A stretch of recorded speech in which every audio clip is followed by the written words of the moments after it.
बिरहा लोकगीत गायिका आरती राज जख्मी।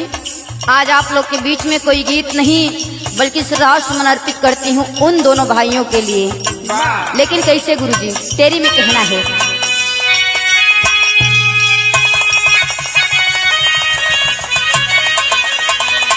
अरे कैलू ना हो, अरे कैलू ना हो, अरे कैलुआ कैलुआ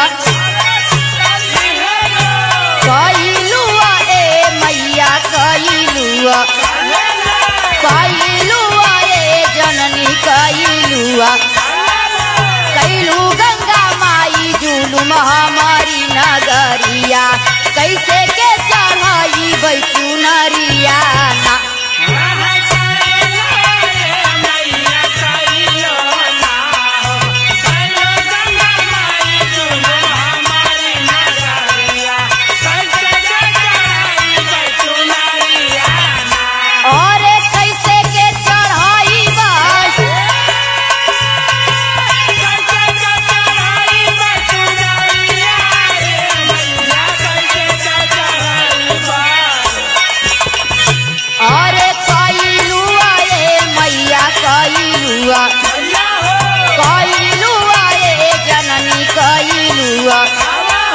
कैलू गंगा माई जुलुम हमारी नगरिया कैसे के चढ़ाई बैठू नरिया ना।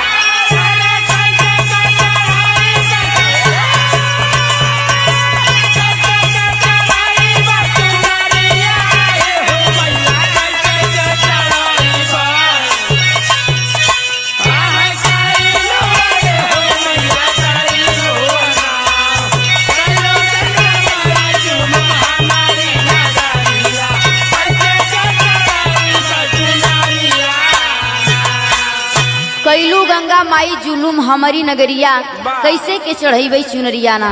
लेकिन कहे का अंतरा लाइन खास 3 अगस्त 25 सुना भाई। अरे गंगा जी उथल पुथल कराने को धाई हो।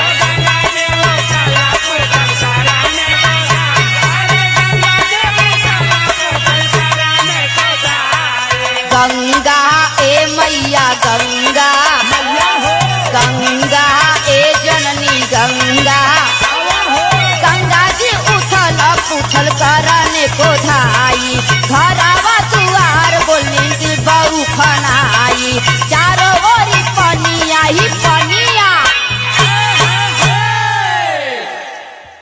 खास 3 अगस्त 25 सुना भाई गंगा जी उथल पुथल करने को धाई घरवा दुआर बोरलिन उफनाई और चारों ओर पनिया ही पनिया दे भैया। आज गंगा माई का लहर देखा कौने हिसाब से बढ़त बाही। लेकिन होत का बा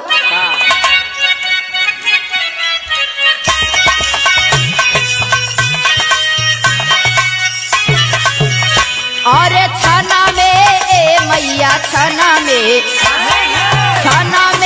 ए जननी छना में छन में 56 नष्ट कैलिन सारी खेती बरिया कैसे के चढ़ाई बैठू नरिया ना।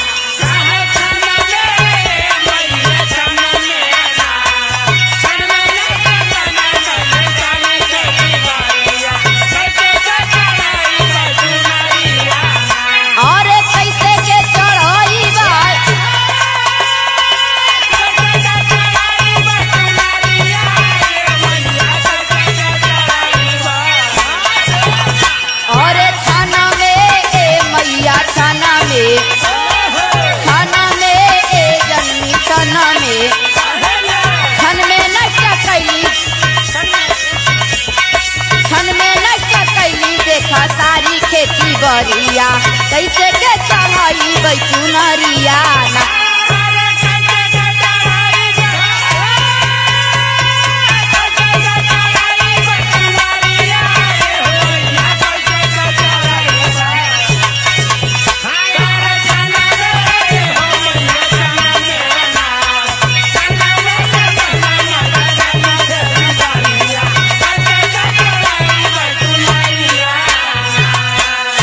छन में 56 नष्ट कैलू सारी खेती बरिया, कैसे के चढ़ैबई चुनरिया कि माई बहन कहे गंगा मैया सारा तो नष्ट कर देलू, अब कौने आधार से तुमके चुनरी चढ़ाई।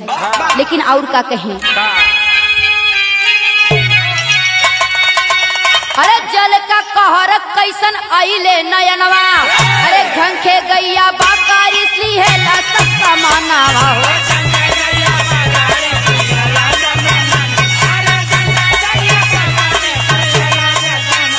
अरे झंखे ए मैया झंखे, झंखे ए जननी झंखे, झंखे गैया बकरी लिए सारा हो समानावा, टपकी नीरज बतूने आज दसनावा, ठिकती ना बिटिया में एक ही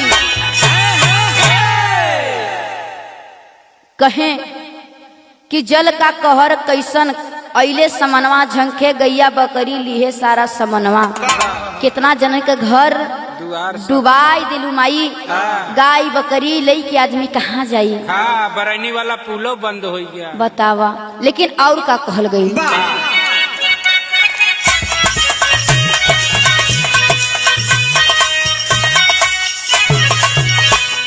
डगमग ये मैया डगमग, डगमग ये जननी डगमग,